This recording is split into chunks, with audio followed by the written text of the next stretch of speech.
They built 67 houses on my family farm without permission, sold every single one for $520,000 each, then had the nerve to call me a trespasser when I showed up to check my own fence line. Picture this, a fifth-generation cattle farm with hand-split rail fences and a 140-year-old barn, completely surrounded by cookie-cutter suburban houses painted in 3 approved shades of beige.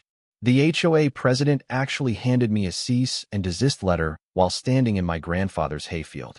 I'm Clayton Morris, 52 years old, third-generation farmer on 183 acres my great-great-grandfather bought in 1883 for $340 cash money. Nothing fancy about me except I keep every single piece of paper that comes across this property, just like my daddy taught me and his daddy taught him. What would you do if someone built an entire neighborhood on land your family had worked for 5 generations? Drop your state in the comments. Let's see where my farming family is watching from tonight. The woman marching toward me right now thinks she owns this place because some developer told her the paperwork was solid. Vanessa Kingsford, 48 years old, real estate agent turned HOA empress, wearing white jeans to a working farm like she's attending a yacht club meeting. She's got that specific kind of confidence that comes from never being told no by anyone who couldn't afford a lawyer. The smell of fresh-cut alfalfa that my grandfather planted in 1967 mixes with the chemical stink of her landscaping crews spraying pesticides on lawns that used to grow food. Behind her, 67 identical houses sit on land where my cattle grazed last summer, where my kids learned to ride horses, where 4 generations of my family built something real with dirt under their fingernails and sweat on their backs. She's waving legal papers at me like I'm some kind of vagrant, and I can see the sheriff's deputy in his cruiser watching this whole scene unfold, probably wondering how his Tuesday morning turned into a property rights circus. My weathered hands gripped the cedar fence post I was replacing when this invasion started, wood-worn smooth by decades of honest work, and I'm thinking about the lockbox in my barn that holds 140 years of deeds, surveys, tax receipts, and one handwritten note from my great-great-grandfather that says a man who won't fight for his land don't deserve to keep it. How does a peaceful farm operation turn into ground zero for the most brazen real estate theft in state history? Let me back up 6 years and show you exactly how corporate greed tried to erase 5 generations of American farming heritage. My name is Clayton Morris, and this farm has been in continuous family operation since 1883 when my great-great-grandfather Joseph Morris walked from Virginia with $340 in gold coins sewn into his coat lining. That money bought 183 acres of prime bottomland with a natural spring that runs clear and cold year-round, the kind of water you can drink straight without worrying about what's in it. Joseph built the original farmhouse from trees he cut himself, hand-hewn logs that still form the core of the home where I was born, where my 3 kids were born, where my wife died from ovarian cancer 4 years ago after 28 years of marriage. The medical bills from her treatment hit $340,000, which felt like some kind of cosmic joke since that's exactly what Joseph paid for this entire farm 140 years earlier. Our daughter Rebecca calls from Phoenix every Sunday begging me to sell out and retire somewhere easy, somewhere without 5 a.m. feedings and broken equipment and the constant weight of keeping a legacy alive. She doesn't understand that this farm isn't just property. It's every sunrise my grandfather watched from that porch, every fence post my father sank into ground he knew by heart, every promise made to the people who came before us that we'd keep this land working and productive. The trouble started when my neighbor Bill Patterson died at 87. His kids live in California and couldn't get their inheritance liquidated fast enough, selling 240 acres to Meridian Development Corporation for $48 million before Bill's body was cold in the ground. These corporate developers showed up at my door 3 weeks later with an offer of $32 million, probably thinking a grieving widower barely keeping his operation afloat would jump at easy money and disappear into suburban retirement. They thought wrong. When I politely explained that this farm would pass to my children and their children and wasn't for sale at any price, their smiles got thin and their eyes got hard. 6 months later, their surveyor had moved boundary markers 150 feet onto my property, and by the time I noticed the fraud, they'd already broken ground on Heritage Creek Estates, 67 luxury homes starting at $520,000 each. The criminal genius of their operation was building the entire entrance road, community clubhouse, and retention pond on my land without asking permission or offering compensation. They stole a 12-acre chunk of prime farmland, paved it over, and started collecting $500,000 per house while I was still trying to figure out what legal recourse I had. But the real insult came in a white Mercedes SUV with a license plate that read "Sold for you."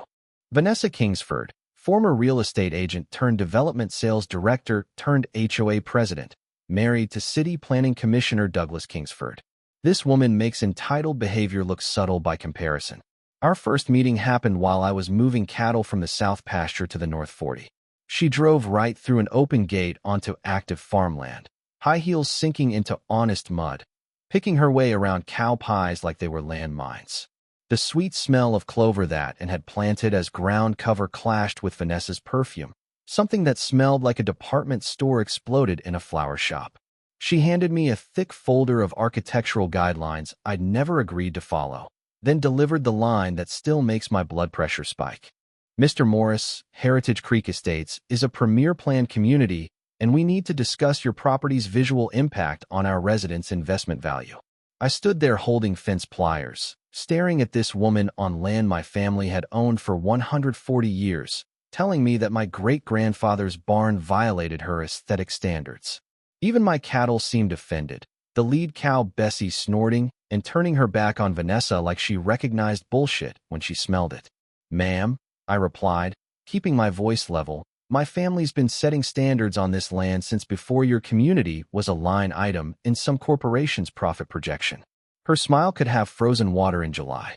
"Well, that's precisely the concern we're here to address, Mr. Morris.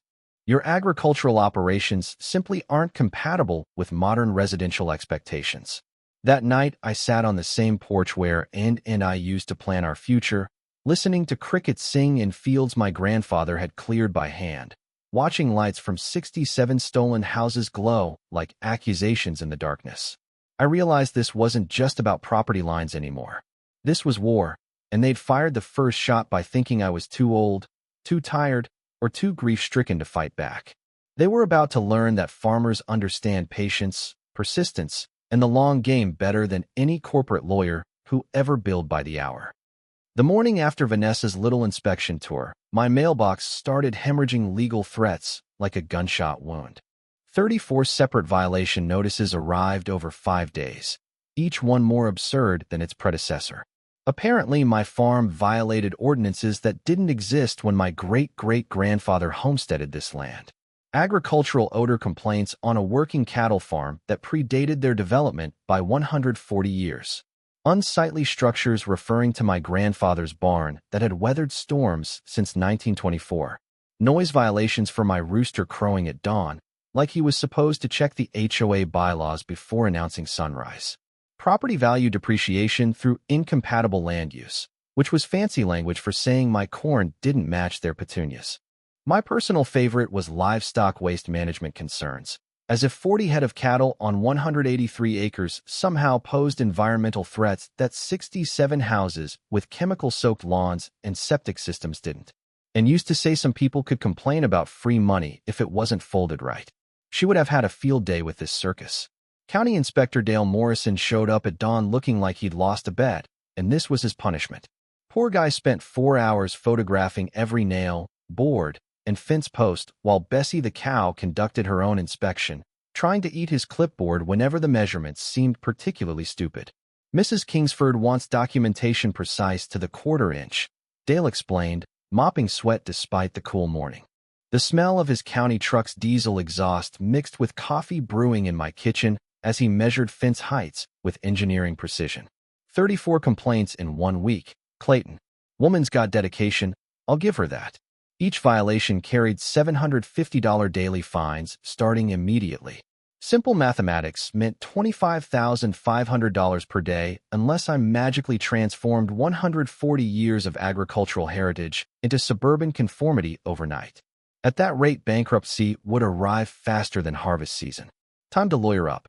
James Blackwood looked like he could negotiate a peace treaty between my cattle and Vanessa's Mercedes. This former farm kid turned property attorney spread survey maps across my kitchen table like battle plans, and within 90 minutes started grinning like Bessie, discovering an open grain bin. Clayton, they didn't just make mistakes, James announced, tapping overlapping boundary lines with his pen. They committed prosecutable felonies with documentation. No environmental impact studies, no wetland delineation, and they've been stealing your spring water for irrigation without legal authority for 3 years running. James taught me something that should be common knowledge, but isn't: adverse possession laws. In this state, you need 20 years of continuous open hostile possession while paying property taxes to even attempt claiming someone's land through use. These developers had been on my property for 3 years, meaning their claim had exactly zero legal standing and about as much validity as Vanessa's agricultural expertise. But here's where the story gets interesting. Our boundary survey using GPS precision technology and ground-penetrating radar revealed my great-great-grandfather's original survey markers from 1883, hand-cut stone with his initials carved deep, buried directly under Vanessa's community clubhouse foundation. They built their entire social headquarters on my land, James explained, studying radar imagery with obvious satisfaction. Every HOA meeting they hold is criminal trespass, and destroying those survey markers is a Class D felony. Within 3 hours, we filed an emergency injunction to halt all HOA activities on my property.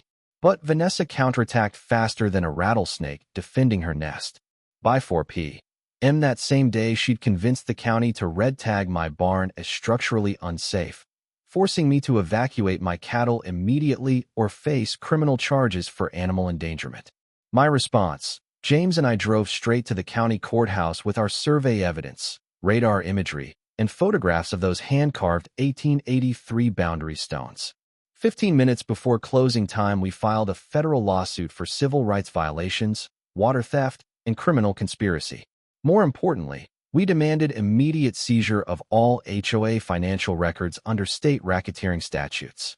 Suddenly, Vanessa's emergency barn inspection didn't look quite so clever when federal marshals were preparing to audit her books. The retaliation escalated immediately and viciously. Every Heritage Creek resident developed selective amnesia whenever I appeared in town. Anonymous complaints flooded animal control, claiming my cattle were dangerous, diseased, or somehow terrorizing joggers by existing within sight of their precious running trail. My mailbox became an art gallery of hate, decorated with helpful suggestions like sellout old man and wrong century farmer. The irony burned like acid. My family had been feeding this county since 1883, but these transplants from God knows where considered me the unwelcome intruder. The harassment turned criminal when I found fresh tire tracks carved through my wheat field and 3 sections of fence cut deliberately, letting my cattle wander onto the state highway at night. The metallic taste of rage filled my mouth when I realized someone had endangered my animals and passing drivers just to send a message.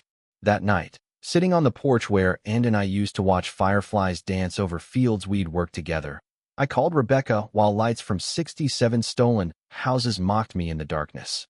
"Dad, you sound like you're carrying the world," Rebecca said, worry making her voice exactly like her mother's. "Maybe it's time to take their money and move somewhere easier." "I'm not fighting for dirt anymore, sweetheart," I replied, watching shadows move across land that held 4 generations of Morris family sweat and dreams. "I'm proving that ordinary people who do things right can still win when they stand up against money and corruption." After a long pause filled with 1,800 miles of love and concern, Rebecca whispered, "Then win, Dad, but please don't fight alone." That's when I understood this battle wasn't about property boundaries anymore. It was about whether documentation, persistence, and truth could still defeat corporate theft in modern America. The real war was just beginning, and I had 140 years of family honor riding on the outcome. 5 days after our federal lawsuit hit the courthouse, Vanessa launched her counteroffensive with all the subtlety of a bulldozer through a flower garden. She called an emergency community safety meeting at the HOA clubhouse, ironically the same building sitting illegally on my stolen land. The woman was using my own property to organize a mob against me. You had to admire the audacity even while wanting to throttle her. By Saturday afternoon, 61 homeowners had packed into that clubhouse like they were storming the Bastille. I could hear their voices carrying across the south pasture where I was fixing the fence some vandal had cut, their righteous fury powered by the kind of panic that only comes from people who've invested their life savings in property that might not be legally theirs. The smell of afternoon cookouts mixed with fresh mulch as families arrived for what Vanessa had billed as protecting our American dream. Through binoculars, I watched her working a PowerPoint presentation titled Agricultural Encroachment and Property Rights. She used photos of my cattle as evidence of health hazards, my barn as proof of structural blight, and poor Bessie as an example of dangerous livestock threatening children's safety. According to her calculations, my continued existence was costing each homeowner $83,000 in lost equity and preventing the community from reaching its full property value potential. And would have laughed until she couldn't breathe. She used to say some people could find a conspiracy in a church social if the punch wasn't served at exactly room temperature. Vanessa's move was presenting a petition to the City Planning Commission demanding immediate agricultural zoning restrictions and emergency eminent domain proceedings. She claimed my livestock operations posed disease vectors, my farming activities attracted dangerous predators, and my non-conforming structures violated safety codes she'd helped write through her husband's position. My counterpunch was crashing that meeting uninvited with James Blackwood carrying my great-great-grandfather's original 1883 land patent in a briefcase full of federal documents that would ruin Vanessa's entire week. The room went silent like someone had announced foreclosure proceedings. Vanessa's face cycled through surprise, fury, and something approaching existential terror. "Ladies and gentlemen," I announced, my voice cutting through the sudden quiet like a combine through wheat. "Since you're holding this meeting on my property without permission, I thought I should introduce myself properly. I'm Clayton Morris, fifth-generation farmer, and my family has been protecting this land since 1883. James spread historical surveys across Vanessa's presentation table like he was dealing a winning poker hand. "Before we discuss property values, maybe we should talk about why this entire development was built in violation of state agricultural protection statutes and federal environmental law." The revelation hit that room like a bucket of ice water at a summer picnic. Most residents had no idea they'd purchased homes in an area protected by agricultural heritage preservation laws. My great-great-grandfather's 1883 land patent included water rights to the natural spring that fed the entire watershed, rights that couldn't be superseded by modern development regardless of how many lawyers Meridian Development hired, and had researched those water rights during a property tax dispute in 2003, spending months in the state archives documenting every legal filing since territorial days. She'd been a paralegal before the kids were born and approached legal research like some people approach detective novels, with enthusiasm and terrifying attention to detail. What she discovered back then became my ammunition now. Here's where the story gets really interesting. James had uncovered that Meridian Development received $27 million in state rural heritage preservation grants specifically designated for maintaining agricultural operations and protecting historic farmland. They literally stole taxpayer money meant to preserve farms, then used those funds to destroy the exact agricultural heritage they were paid to protect.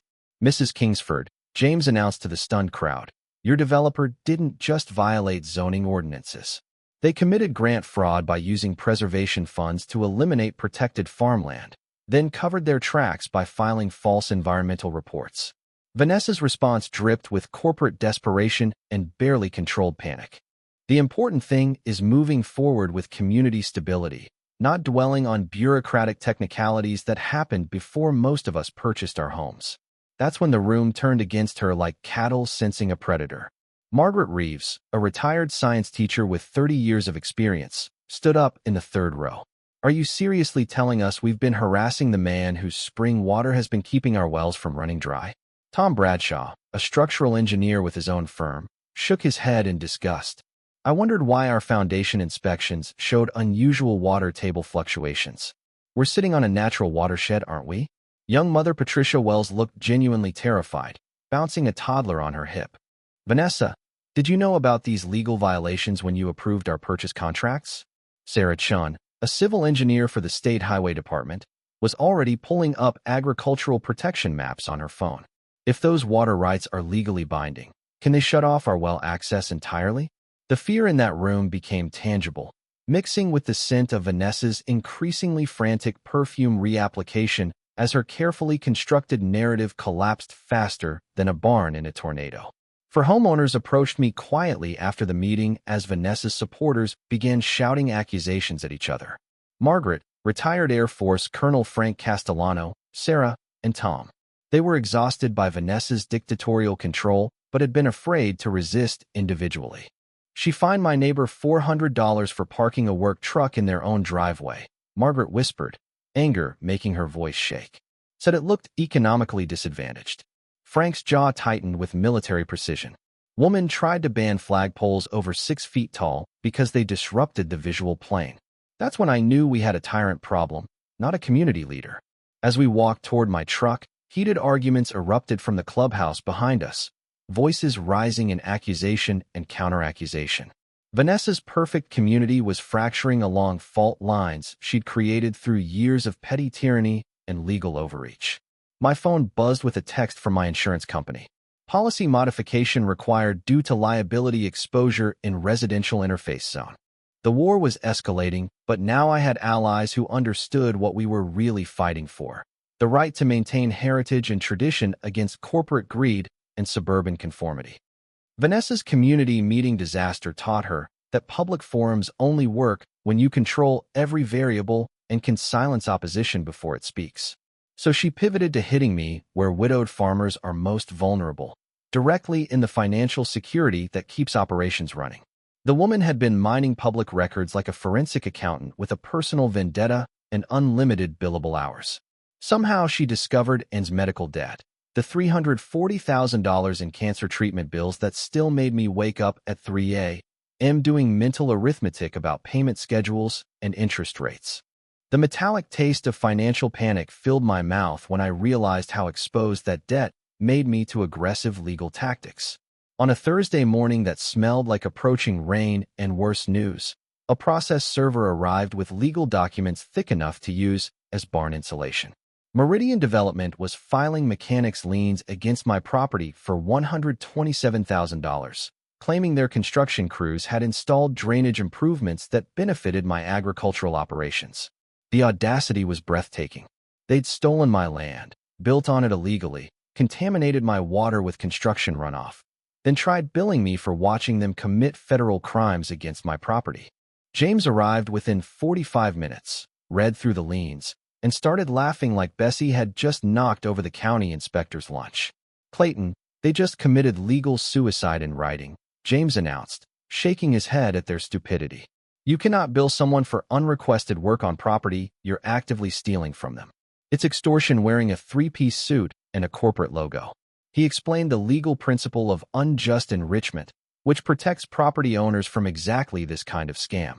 It's like a contractor breaking into your house, replacing perfectly good plumbing you never asked him to touch, then demanding payment for improvements you explicitly didn't authorize or want. Courts absolutely despise contractors who try this maneuver, especially when combined with ongoing property theft. Within 2 days, Vanessa launched a coordinated financial assault from multiple directions simultaneously. State environmental officials suddenly needed to investigate agricultural runoff based on anonymous complaints that read like they'd been written by someone who'd never seen a working farm. Child Protective Services received reports about unsafe rural conditions despite me having no minor children living on the property. My property taxes jumped 420% overnight when the county mysteriously reclassified my agricultural land as development-ready commercial property. But her desperation created the opening James had been waiting for patiently. He filed for emergency discovery of all HOA financial records, Meridian Development contracts, and Vanessa's personal business dealings. What we found was better than Christmas morning and my birthday combined. Vanessa's property management company, Kingsford Premier Services, had received $580,000 in no-bid contracts over 3 years. She'd been paying herself with homeowner fees for landscaping services, maintenance contracts, and aesthetic improvements that nobody except her had voted to approve. Self-dealing violations that opened both her and the HOA board to personal bankruptcy through liability lawsuits. The real smoking gun was buried in City Planning Commission minutes that Douglas Kingsford had tried to have sealed as confidential. He owned 18% of Meridian Development Corporation through a shell company registered in Delaware. The man voting on zoning variances and development permits was financially invested in the corporation receiving those approvals. Even small-town corruption usually tries to hide the paper trail better than that amateur-hour performance. The stress avalanche hit me during evening feeding when crushing chest pain dropped me to my knees in the middle of the barn. The smell of hay and livestock mixed with my own fierce sweat as I crawled toward the door, gasping like a landed fish, while Bessie watched with bovine concern. 30 minutes later, paramedics were loading me into an ambulance that reeked of disinfectant and other people's medical emergencies. "Mr. Morris, stress is literally killing you," Dr. Amanda Foster explained in the emergency room, her voice cutting through medication fog with professional urgency and genuine concern. "Your blood pressure could power the entire hospital. Whatever battle you're fighting, it's not worth dying over before you can win it." Rebecca caught the first flight from Phoenix, arriving at my bedside looking exactly like, and when she got terrible news, determined, terrified, and ready to manage every person within shouting distance. "Dad, this is completely insane," she said, gripping my hand while heart monitors beeped reassuring rhythms. "It's just land. Mom wouldn't want you literally dying to defend grass and cattle." The drip made everything fuzzy around the edges, but my conviction remained diamond clear. "It's not just land, sweetheart," I replied, watching her face in the harsh hospital lighting. "It's proof that people who do things right and keep proper records can still build something lasting in a world that rewards shortcuts and corruption." Emma's eyes filled with tears that broke my heart, because they looked exactly like her mother's had when she was scared and trying not to show it. "Then let me help you fight. But promise me you won't carry this burden alone anymore, Dad." That night, while Rebecca organized Anne's research files for potential estate planning, she discovered Anne's original property survey work from 2003 buried in a cardboard box of legal documents. Agricultural heritage protection analysis and water rights documentation for Morris Family Farm. The title page made me sit upright in the hospital bed despite doctor's orders. Anne's research had focused specifically on our property, the water rights, historical surveys, and state protection statutes that controlled development in agricultural heritage zones. But her handwritten margin note stopped my heart completely. State Agricultural Protection Statute prevents residential development within 500 feet of active farming operations established prior to 1950. Current development proposals violate multiple state environmental and heritage preservation laws. And had documented this legal protection 21 years ago, and her research contained detailed citations showing exactly which laws Meridian Development had violated and how those violations could be prosecuted. My brilliant wife hadn't just researched property law.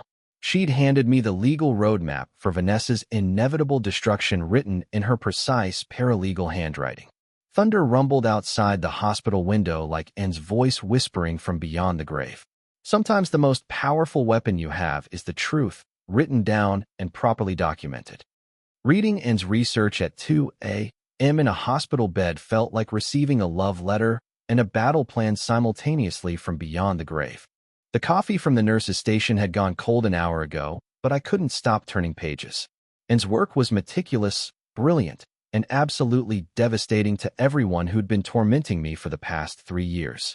The smell of antiseptic mixed with old paper as I read through documentation that Anne had assembled with the precision of someone who knew her work might someday matter to someone she loved. Every page revealed another layer of legal protection that Meridian Development had violated, and had documented state agricultural heritage statutes, federal water rights law, environmental protection requirements, and historical preservation guidelines with the thoroughness of a paralegal who understood that details win court cases. But page 63 stopped my heart and made me wish she was still here so I could kiss her brilliant forehead. State Agricultural Heritage Protection Act Section 847 Complete Text and Application Guidelines. The entire Heritage Creek development sat in violation of a state law that explicitly prohibited residential construction within 500 feet of any agricultural operation established before 1950. My farm had been continuously operated since 1883, meaning I had 67 years of protection buffer that should have prevented any houses from being built anywhere near my property line. My great-great-grandfather's original land patent wasn't just a deed. It was a legal fortress that modern development couldn't breach regardless of how much money Meridian Development threw at lawyers and corrupt planning commissioners. Its calculations were terrifyingly precise and supported by case law from 17 different state Supreme Court decisions. Agricultural operations with continuous family ownership predating 1950 receive permanent protection status that supersedes all subsequent zoning changes. Water rights attached to original land patents cannot be diminished by modern development regardless of economic impact. Historical preservation statutes create legal buffers that protect agricultural heritage from residential encroachment. While Vanessa had been calling my farm an eyesore and a nuisance, state law had been protecting my right to continue farming regardless of who built what nearby. The irony was so perfect it would have made and laugh until she couldn't catch her breath. Here's where Anne's legal genius really showed through her research. She discovered something called agricultural priority areas, legal designations that give farming operations absolute protection from nuisance complaints filed by people who move next to farms and then complain about farm activities. As long as I operated within normal agricultural practices, no amount of HOA complaints about smell, noise, or visual impact had any legal standing whatsoever. I called James at midnight, probably giving him a heart attack and definitely violating hospital quiet hours. "Clayton, do you understand what you're telling me?" His voice carried the excitement of a lawyer who'd just found a legal precedent that made opposing counsel weep. "Your wife documented violations that create mandatory injunctive relief. Every house in that development was permitted illegally. Their occupancy permits are void." The legal implications made my head spin even through medication fog. Meridian Development had knowingly built homes in violation of state agricultural protection laws. The County Planning Commission had approved permits they had no legal authority to issue. Vanessa had been collecting HOA fees and filing violations against protected agricultural operations. Every single action they'd taken for 3 years had been illegal from day one. But Anne's final recommendation, written in her careful handwriting with highlighted sections and margin notes, gave me the moral framework I needed to move forward. Long-term resolution requires forcing compliance with agricultural protection statutes while ensuring innocent homeowners are not penalized for developer fraud. Recommend allowing construction completion, then pursuing declaratory judgment that transfers financial liability to developers and corrupt officials rather than resident families. My brilliant wife had written the strategy that would let me win without hurting the 61 families who'd bought homes in good faith. I sat in that hospital bed where 5 generations of Morris family determination had prepared me for exactly this moment. Anne's wedding photo smiled at me from Rebecca's phone screen, and I swear I could hear her voice whispering, "The law protects people who do things right, Clayton. Sometimes we just need to be patient enough to let justice catch up with corruption." The Weather Service was forecasting severe storms for the weekend. First major precipitation in 4 years with flash flood potential. Time to let nature and the legal system work together to teach lessons that money couldn't buy its way out of. The next morning, I called an emergency meeting in my hospital room, the same place where I'd been born 52 years earlier before they'd moved the maternity ward to the new wing. The smell of hospital food mixed with decades of family history as I prepared to plan something that would make all my ancestors proud, enforcing the law that protected everything they'd built. Margaret Reeves arrived first, carrying coffee strong enough to violate hospital regulations and 30 years of teaching experience about justice and fairness. When I showed her Anne's research, her face lit up like she'd just discovered the answer key to a test she'd been failing. "Your wife was absolutely brilliant," Margaret whispered, studying legal citations with the reverence of someone who'd spent a career teaching kids to respect knowledge. "This documentation is court-ready and ironclad. I'd stake my teaching credential on these legal arguments." Margaret's motivation ran deeper than professional appreciation. Vanessa had fined her $500 for planting vegetables in her front yard, claiming that food gardens violated ornamental landscaping requirements. For a woman who'd spent her career teaching biology and environmental science, the irony burned like a brand. Frank Castellano arrived in his pickup truck that sounded like it had served in Desert Storm and possibly Korea. The retired Air Force colonel studied and agricultural protection documentation with the kind of professional respect usually reserved for military operations orders. Your wife understood something most lawyers miss, Frank announced, reading through highlighted sections with obvious approval. Rights mean nothing without documentation and proper filing. She built you a legal fortress on paper. Frank's personal grudge against Vanessa was righteous and justified. She'd threatened to fine him for flying an American flag larger than HOA specifications allowed, claiming it created visual discord. For a man who'd spent 26 years defending that flag overseas, the insult crossed every line that mattered. Sarah Chin arrived with her laptop, 3 legal pads, and the determined energy of a civil engineer who'd discovered structural defects that endangered public safety. Within minutes, she was cross-referencing Anne's research with current state environmental databases and agricultural protection zone maps. If these protection statutes are valid, and I believe they are completely, Sarah explained, fingers dancing across her keyboard with engineering precision, every permit issued for Heritage Creek was void from inception. The development exists in legal limbo without valid occupancy authorization. Sarah's personal motivation was simple and powerful. Vanessa had fined her $600 for installing a clothesline, claiming air-dried laundry created visual poverty associations inconsistent with premium property values. James Blackwood completed our strategy council, bringing federal statutes, state precedents, and the prosecutorial enthusiasm of someone who'd found the legal equivalent of buried gold. This is our legal framework, James announced with satisfaction spreading across his face like sunrise. Agricultural heritage protection violations, fraudulent permit issuance, conspiracy to circumvent state environmental law, and grant fraud totaling $27 million. Our strategy's elegance lay in its simplicity and moral clarity. We weren't destroying innocent families. We were enforcing laws that corrupt developers and officials had deliberately violated. James walked me through the legal procedure with military precision that would have made Frank proud. The strategy was filing for declaratory judgment that established my agricultural protection rights while creating mandatory corrective action plans. Courts would require Meridian Development and liable officials to either purchase my farm at triple market value or purchase all 67 homes from current residents at original sale price plus damages. Either way, innocent families kept their homes and criminals paid every dollar of cost. We calculated potential damages using N's property valuations from 2003 adjusted for inflation. Triple market value for 183 acres came to $97 million. Purchasing all homes at original price plus 20% damages totaled $413 million.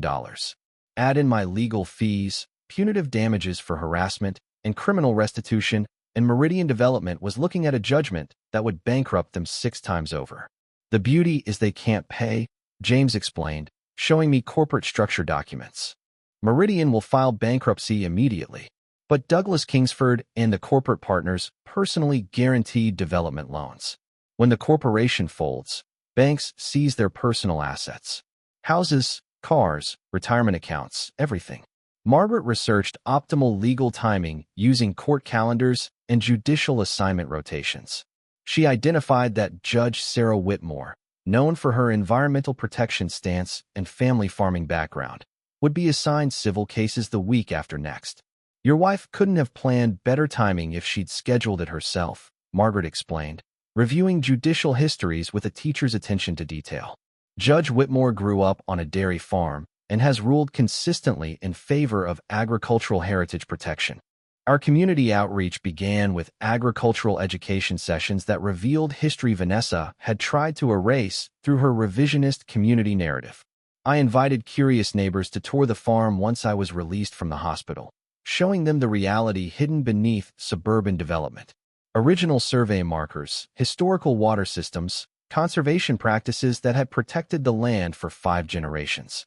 Tom Bradshaw brought his engineering students to see my great-great-grandfather's hand-dug irrigation channels that still functioned perfectly after 140 years.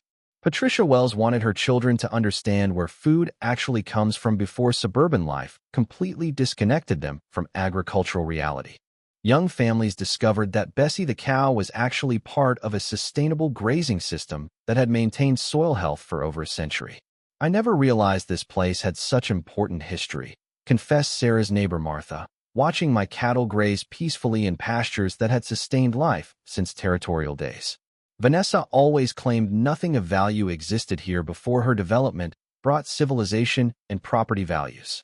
These quiet allies agreed to provide testimony about HOA overreach in exchange for learning sustainable practices that might protect their own properties from future legal disasters and corporate exploitation.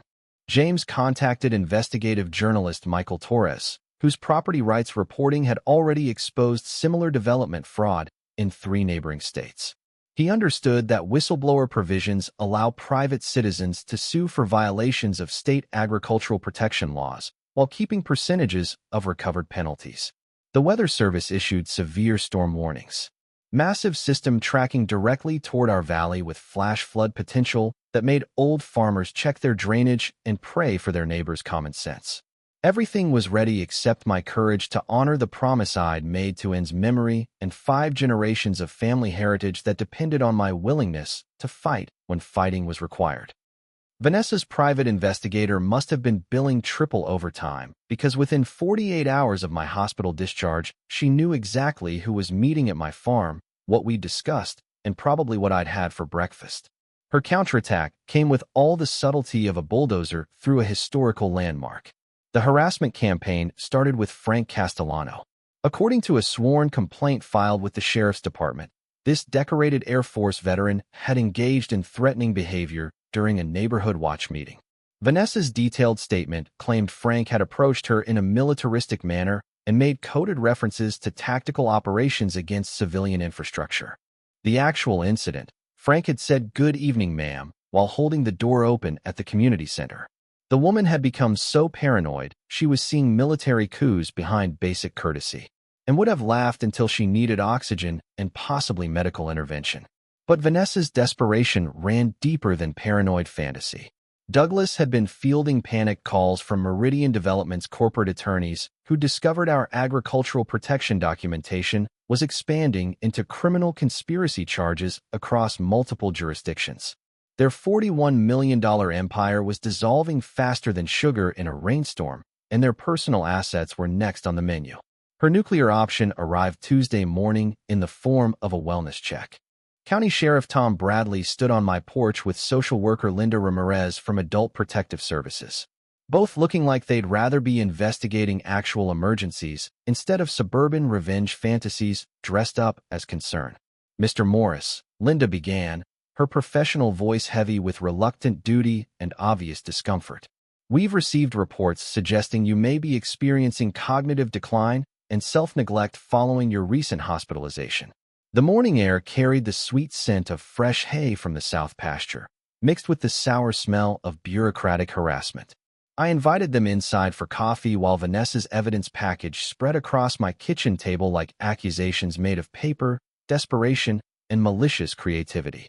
She documented me talking to livestock while feeding cattle, claiming it indicated dissociative behavior, hoarding dangerous materials by owning normal farm equipment and supplies, maintaining shrines to deceased relatives by keeping N's photographs displayed in our home. Apparently, grief and agricultural conversation had become grounds for declaring someone mentally incompetent in Vanessa's twisted worldview. Within 40 minutes, Linda had assessed my mental state, toured the property, and reached conclusions that would permanently torpedo Vanessa's credibility with local authorities. "Sheriff Bradley, Mr. Morris displays no signs of cognitive impairment whatsoever," she announced with professional certainty that brooked no argument. "He's maintaining his property responsibly and grieving appropriately. However, Mrs. Kingsford's behavior patterns suggest concerning control issues and possible harassment compulsions requiring documentation." The taste of irony was sweeter than Anne's apple pie had been. Vanessa's psychiatric warfare had backfired so spectacularly she'd gotten herself flagged for mental health monitoring by the very authorities she'd tried to weaponize. But she wasn't finished with her scorched earth campaign against everything I represented. Anonymous reports flooded the state agriculture department, claiming my cattle carried bovine tuberculosis, requiring immediate quarantine and herd destruction. When veterinary testing proved my livestock healthier than most suburban house pets with vaccination records that would make pediatricians weep, Vanessa's landscaping crews began accidentally damaging my infrastructure during routine maintenance on properties that bordered mine. The acrid smell of diesel exhaust mixed with mounting fury as I watched her employees deliberately sabotage irrigation lines they'd later bill the HOA to repair at triple normal cost. The woman was literally breaking my equipment so she could charge her neighbors to fix damage she'd caused while blaming me for the problems. Thursday morning brought her most desperate gambit yet. 5 HOA board members filed emergency condemnation proceedings declaring my farm a public nuisance dangerous to community health and safety. The legal filing described 140 years of agricultural heritage as an environmental hazard requiring immediate governmental intervention and potential forced sale. The document read like it had been written by someone who'd never seen a farm except through a car window on the way to somewhere more important. James nearly spit out his coffee reading the paperwork in my kitchen. "Clayton, they just handed us a federal civil rights violation with a bow on top," he announced, shaking his head at their legal incompetence. "You cannot declare protected agricultural operations a public nuisance because you don't like the owner's refusal to sell. This is textbook harassment under color of law."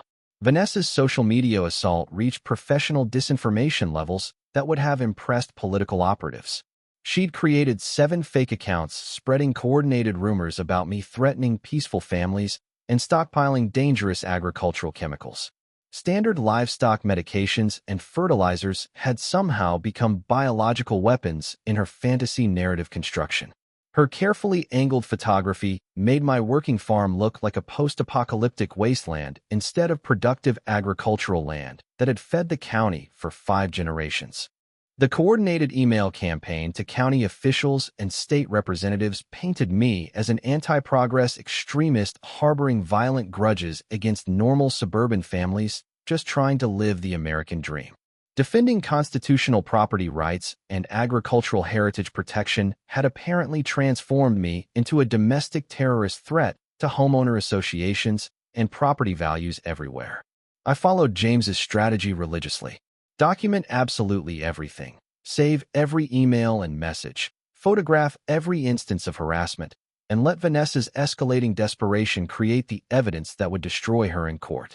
Every false police report, every fraudulent complaint, every defamatory social media post became ammunition for our expanding federal lawsuit and potential criminal referrals. Meanwhile, the weather was building towards something that made the National Weather Service use words like enhanced risk and significant severe weather event. Meteorological language that made farmers who'd seen 5 generations of storms check their drainage systems and pray for neighbors who'd paved over natural floodplains. Friday evening delivered Vanessa's final desperate card before everything collapsed. A temporary restraining order prohibiting me from altering water flow patterns or engaging in agricultural activities that threatened community infrastructure and safety. She'd convinced some judge who'd clearly never read state agricultural protection statutes that my family's 140-year-old water management systems posed imminent danger to public welfare and property values. The court order arrived at 6:17 p.m. with a sheriff's deputy who apologized while serving it. At 6:54 p.m., federal marshals showed up with warrants to seize Meridian Development's financial records, corporate communications, and personal assets of all officers and directors. At 7:38 p.m., Michael Torres's investigative piece hit the internet with the impact of a legal bomb. How one HOA president stole a farm, agricultural heritage destruction, political corruption, and the families caught in the middle. At 8:15 p.m., the first raindrops began falling as storm clouds gathered like nature's own jury preparing to deliver verdicts on human arrogance and corporate greed. By 9 p.m., Vanessa had called an emergency Saturday HOA meeting scheduled for the same weekend. Meteorologists predicted maximum storm intensity and flash flood conditions, and couldn't have timed it better if she'd been directing the weather and the legal system personally from wherever brilliant women go when they leave this world. Saturday afternoon arrived with the kind of atmospheric pressure that makes old injuries ache and smart animals seek high ground. The emergency HOA meeting was scheduled for 2 p.m. at the clubhouse, ironically the same building sitting illegally on my stolen land, while nature prepared to teach lessons about respecting natural systems and legal boundaries. By 1:45 p.m., M53 homeowners had packed into that space like passengers on a sinking ship, debating whether rearranging furniture would prevent the inevitable. The air outside smelled like ozone and approaching judgment, with undertones of wet asphalt that would soon prove incapable of managing the water nature intended to reclaim. Through my kitchen window, I could see Vanessa pacing inside the clubhouse like a caged animal who'd finally realized the cage door had been open the whole time, but escape was no longer possible.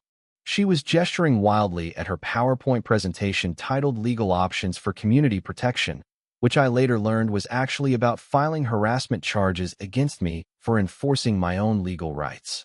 Rain began tapping against my windows like nature's own countdown timer, announcing the main event nobody could stop or negotiate with. Margaret, Frank, Sarah, and James walked into that clubhouse with me, our boots tracking honest farm mud across Vanessa's pristine floors that had been installed on my stolen property. The room fell silent except for the sound of raindrops hitting the roof with increasing intensity that suggested this was just the beginning. I could smell collective fear mixing with too much cologne and the metallic taste of panic that comes when people realize they've been lied to by someone they trusted with their life savings.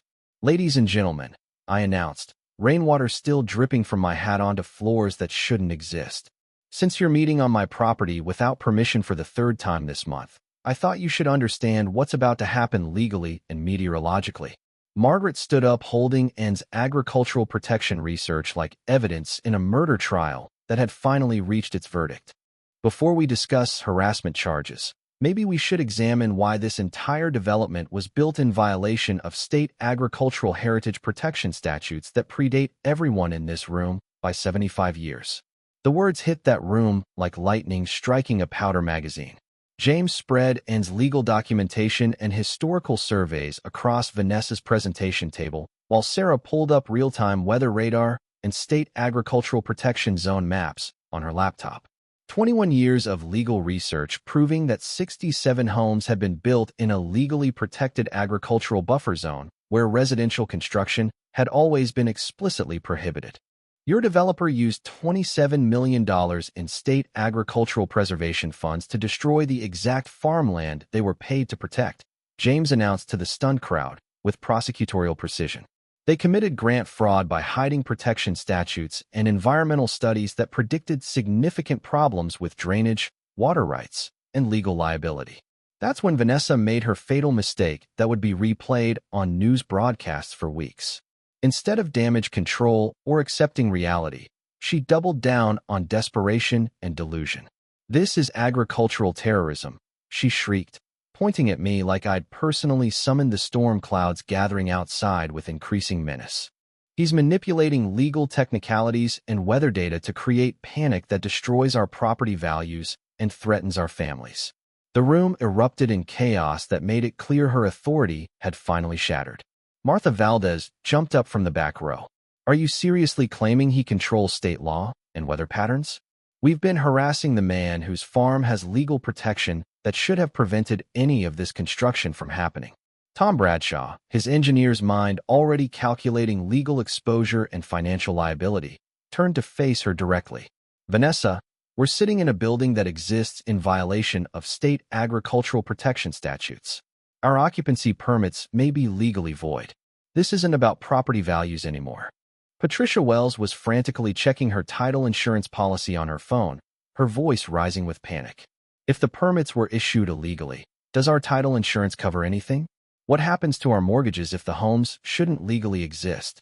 Outside, the rain intensified from gentle drops to serious precipitation to the kind of steady deluge that makes farmers smile knowingly and developers panic about drainage systems they'd ignored during planning.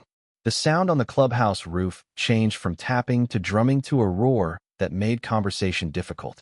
At 3:34 p.m., Vanessa's phone buzzed with the text message that destroyed her remaining credibility completely.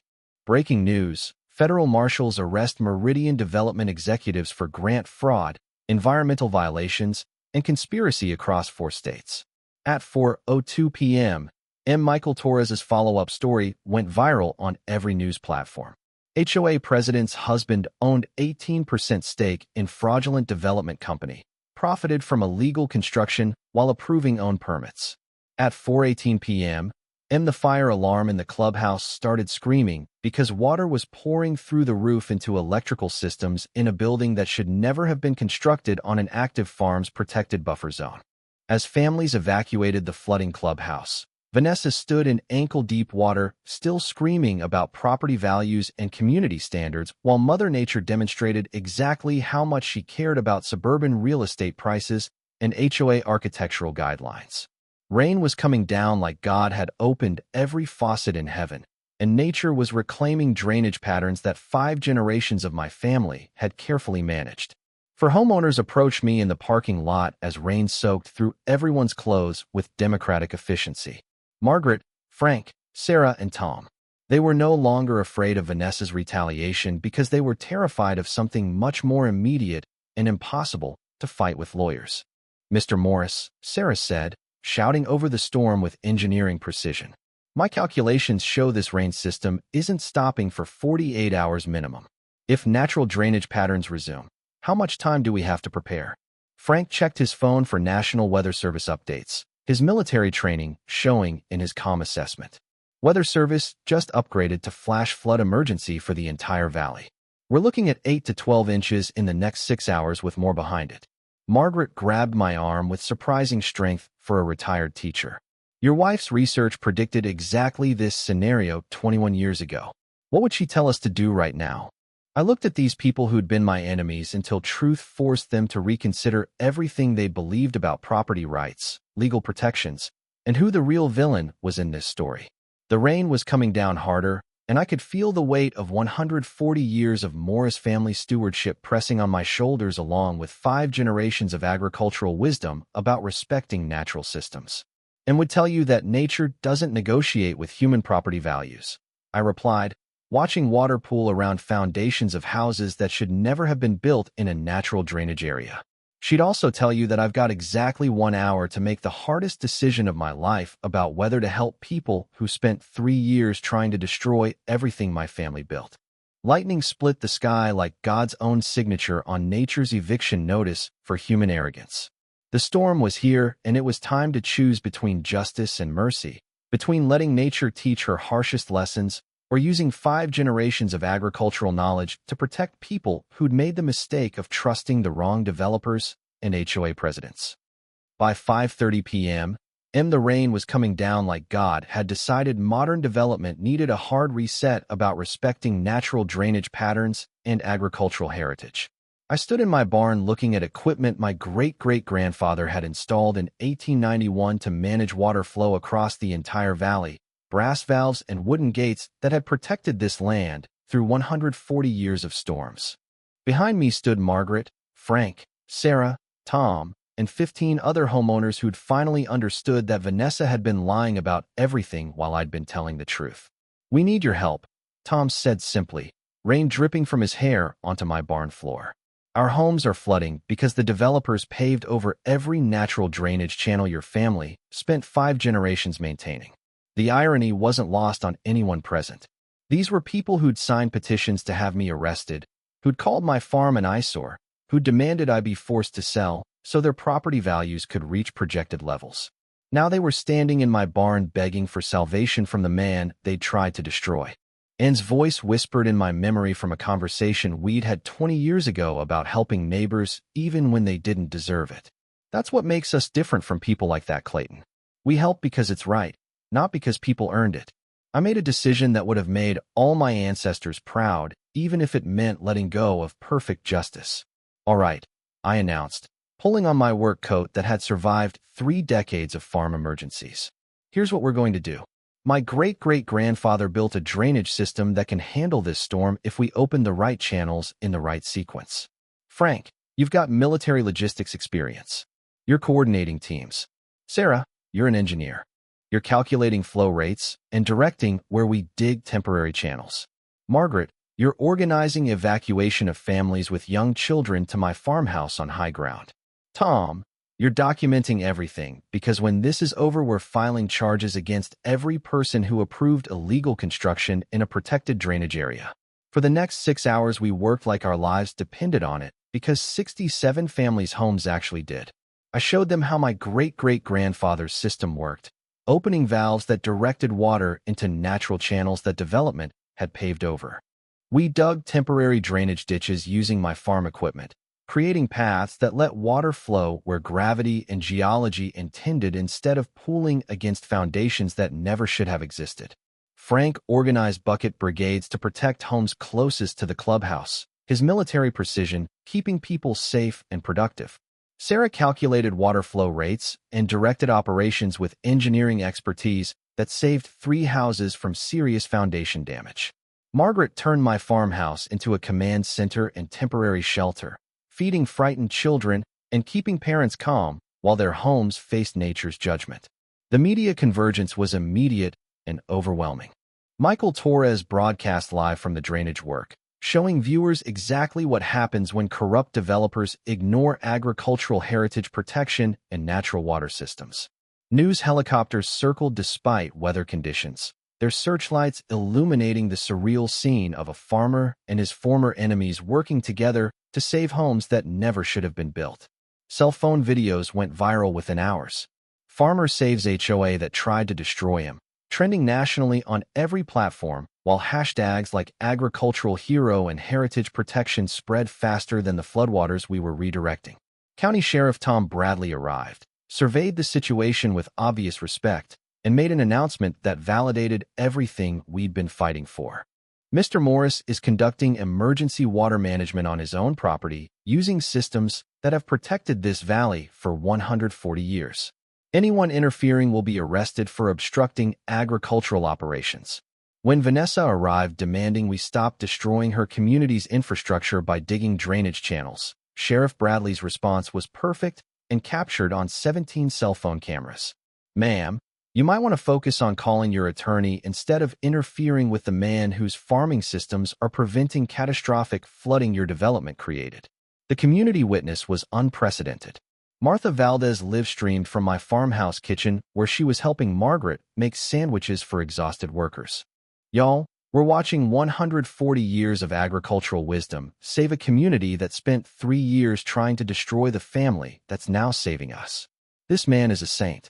Tom Bradshaw provided engineering commentary to news cameras between calculating drainage angles. Mr. Morris's great-great-grandfather built a water management system that modern engineers couldn't improve on. We paved over genius and called it progress.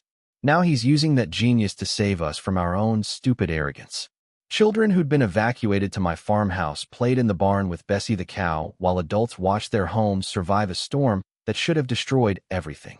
The scene was surreal and beautiful, families learning about agricultural heritage while a fifth-generation farmer saved the development that had tried to erase everything his family built.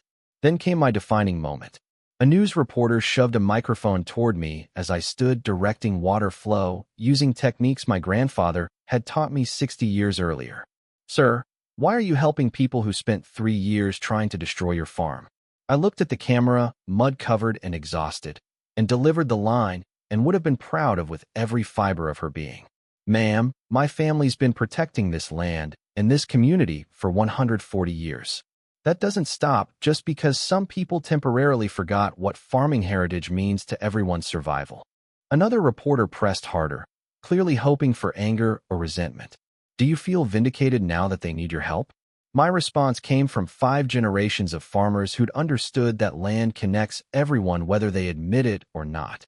"Son, vindication is watching my great-great-grandfather's water management system work exactly like he designed it to. Everything else is just weather and human mistakes." FBI agent Patricia Morrison announced arrests for grant fraud, environmental violations, conspiracy, and corruption while standing in rainwater that was flowing exactly where my ancestors had predicted it would 140 years earlier. Meridian development executives and certain public officials knowingly violated state agricultural protection statutes and defrauded taxpayers of $27 million in preservation funds. The visual was perfect poetry that would be taught in agricultural law classes for decades. A fifth-generation farm standing strong on high ground, while luxury homes sat in water that proper planning and respect for heritage could have prevented. American flag flying proudly in storm wind above a barn that had weathered 100 years of natural challenges and 3 years of human-created ones. As dawn broke over the transformed valley, wildlife began returning like they'd been waiting for humans to remember their place in natural systems. Herons waded through temporary wetlands that would drain naturally over the next week. Frogs provided a chorus that drowned out suburban complaints about minor water damage. And Bessie strutted around the barn accepting admiration from children who'd learned more about agriculture in one night than a lifetime of grocery store visits could teach. Vanessa was led away in handcuffs, still screaming about property rights while standing in water that proved she'd never understood what rights actually mean or cost. Douglas had already been arrested at his office, caught shredding documents that federal investigators had been specifically coming to seize. The community transformation was immediate and profound. An emergency town hall voted unanimously to dissolve the HOA and form an agricultural heritage protection cooperative. Sarah Chun was elected coordinator. Frank Castellano organized ongoing education about working with natural systems. And Margaret Reeves led the effort to establish permanent agricultural buffer protections throughout the county. Nature had taught her lesson, and for once humans were humble enough to actually learn instead of just talking about it. 6 months after nature delivered her verdict and legal justice followed close behind, the valley had transformed into something and would have called a miracle wrapped in redemption. What started as one farmer's fight for heritage protection had bloomed into genuine community healing, proving that sometimes the best way forward is remembering what worked for the people who came before us. The legal settlements came through faster than anyone expected. $34 million in damages against Meridian Development, county planning officials, and individuals who'd knowingly violated agricultural protection statutes.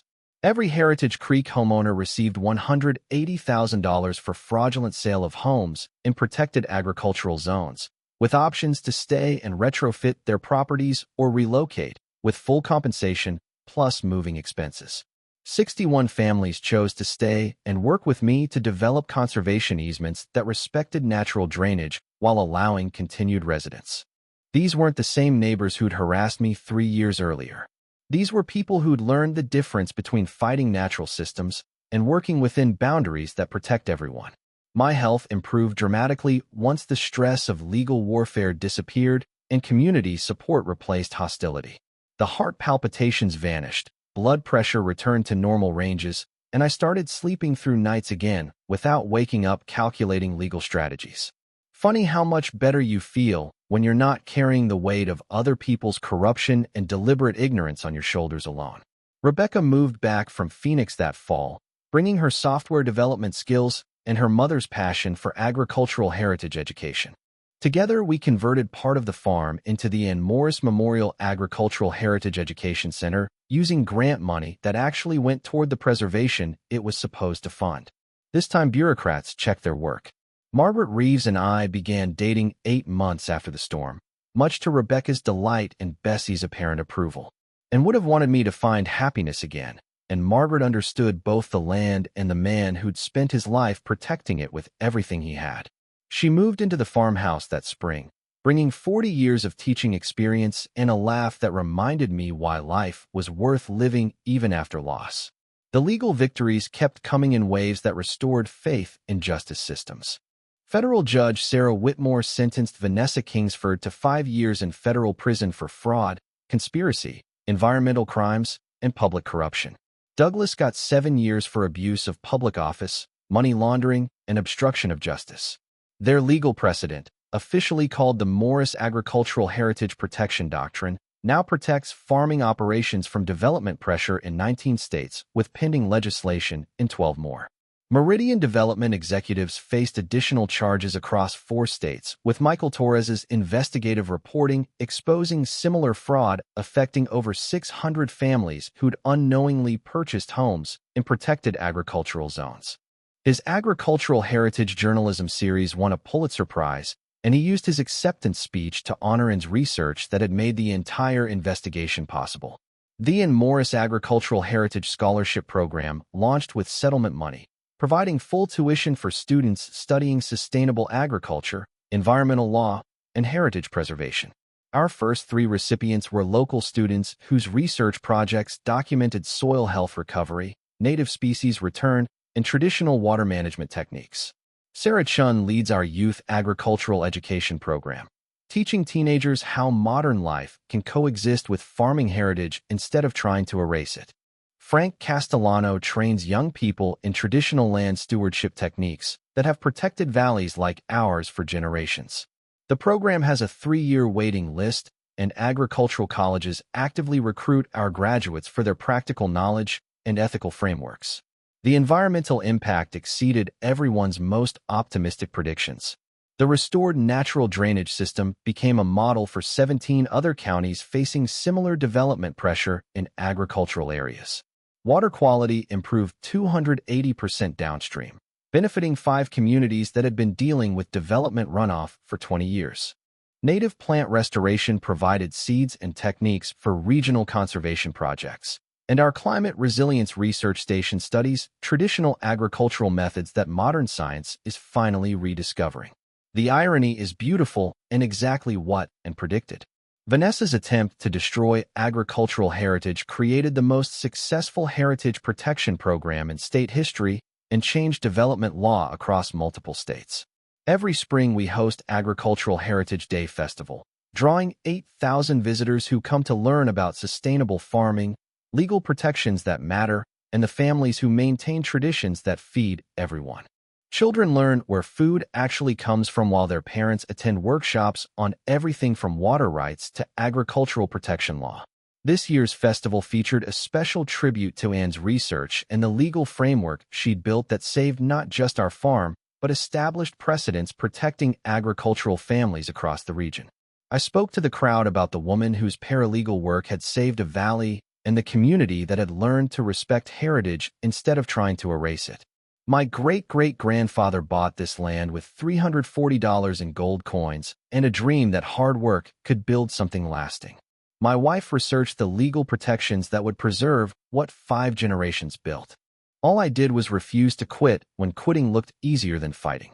Bessie still leads farm tours wearing a tiny educational badge that makes visitors smile and remember that every creature has a role in protecting the places we love and the heritage that connects us to people who came before. Even Vanessa's seized Mercedes was converted into a mobile agricultural education unit, proving that redemption is possible for everything except people who refuse to admit they were wrong.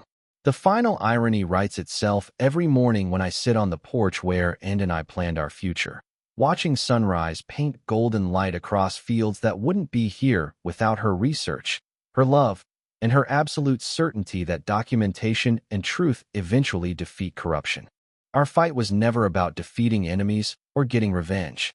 It was about proving that heritage, family legacy, and proper respect for the law could still triumph in a world that had temporarily forgotten those values matter more than property values. Got your own HOA nightmare or property rights battle story? Drop it in the comments because you might be surprised by your legal options when you actually research what protections exist. Hit subscribe for more stories about ordinary people standing up to corrupt systems with nothing but truth, documentation, and refusal to quit when quitting looks easier. Next week, City tried to seize my business through eminent domain, so I found the grandfather clause that made me untouchable. And remember what my great-great-grandfather wrote in 1883 and what 5 generations of Morris family farmers have proven. A man who won't fight for what's his with every legal tool available doesn't deserve to keep it, but a man who fights with truth and proper documentation almost always wins eventually.